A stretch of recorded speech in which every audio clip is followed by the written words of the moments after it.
తమ్ముడు shoot start చేద్దామా? అన్నా మేము షూట్కి రాలేమన్నా. ఎందుకు తమ్ముడు? మా పేరెంట్స్ ఒప్పుకోవట్లేదన్నా.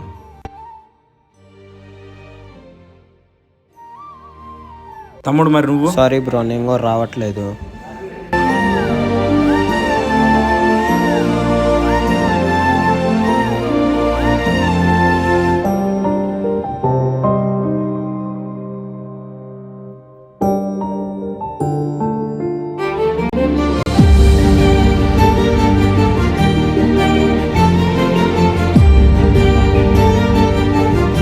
మా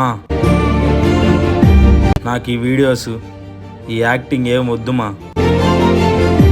నువ్వు చెప్పినట్టే జాబ్ చేసుకుంటామా.